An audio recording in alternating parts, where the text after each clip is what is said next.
بسم اللہ الرحمن الرحیم۔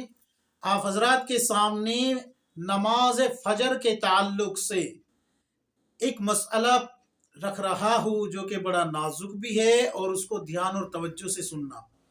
سائل نے سوال کیا ہے، السلام علیکم ورحمۃ اللہ وبرکاتہ، مفتی صاحب میرا ایک سوال ہے کہ اگر فجر کی نماز پڑھتے ہوئے سورج نکل آئے جبکہ ہم ایک رکعت پڑھ چکے ہیں تو کیا ہماری دوسری رکعت پڑھنے سے نماز ہو جائے گی یا نہیں؟ شریعت کا کیا حکم ہے؟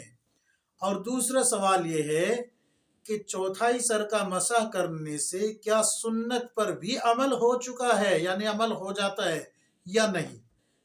تو یہ دو مسئلے آپ حضرات کے سامنے رکھ رہا ہوں۔ فتاوی محمودیہ جلد نمبر 10 صفحہ نمبر 261 سے لے کے 274 تک آپ کھول کے دیکھ لیجئے۔ مسائل نماز صفحہ نمبر 252 پر بھی آپ کو یہ مسئلہ مل جائے گا۔ سب سے پہلا آپ یاد رکھیں کہ چوتھائی سر کا مسح کرنا، اس سے فرض جو ہے وہ ذمے سے اتر جائے گا، جو ذمہ داری ہے فرض کی وہ ختم ہو جائے گی۔ ایک چوتھائی سر کا یعنی کہ ایک ہاتھ گیلا کر کے سر پہ پھیر لینے سے یہ فرض جو ہے پورا ہو جاتا ہے، سنت کا اس سے کوئی تعلق نہیں ہے۔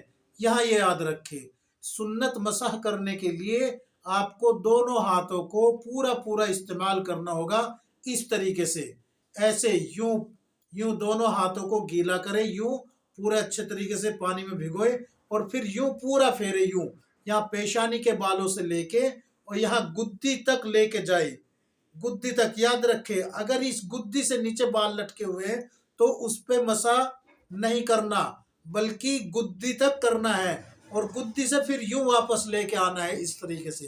تو یہ پورے سر کا مسح کرنا سنت ہوگا، جبکہ چوتھائی سر کا مسح یہ ایک ہاتھ میں پانی لیا ایسے اور یوں کر دیا، تو اس سے جو ہے فرض ادا ہو جائے گا۔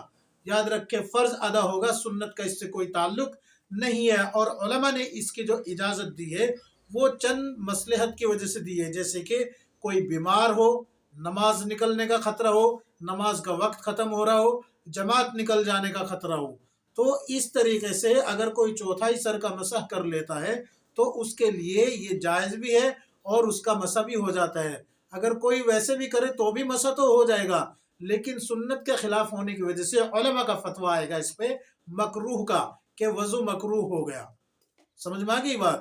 اب آتے ہیں کہ فجر کی نماز پڑھتے ہوئے سورج نکل آیا، اگر آپ ایک رکعت پڑھ چکے تھے اور پھر سورج نکلا ہے تو آپ کی نماز فاسد ہو گئی۔ اگر آپ دوسری رکعت کا سجدے میں تھے اور سورج نکل آیا تو بھی نماز فاسد ہو گئی۔ اگر آپ فجر کی نماز کے دوسرے سجدے میں تھے اور سورج نکل آیا تو بھی آپ کی نماز فاسد ہو گئی۔ اور اگر آپ جو ہے تشہد پڑھ رہے تھے اور سورج نکل آیا تو بھی آپ کی نماز فاسد ہو گئی۔ کل ملا کے بات یہ ہے کہ آپ کی نماز فاسد ہو گئی۔ اب آپ اس کو اشراق میں لوٹائیں گے، آپ کو لوٹانی پڑے گی۔ سورج نکلتے وقت جو ہے نماز پڑھنا قطعاً جائز نہیں ہے، شریعت میں اس کی اجازت نہیں ہے۔ یہ حوالے میں آپ حضرات کے سامنے پڑھ چکا ہوں۔ اللہ تبارک و تعالی ہم سب کو کتاب و سنت کے مطابق زندگی گزارنے کی توفیق عطا فرمائے، آمین یا رب العالمین۔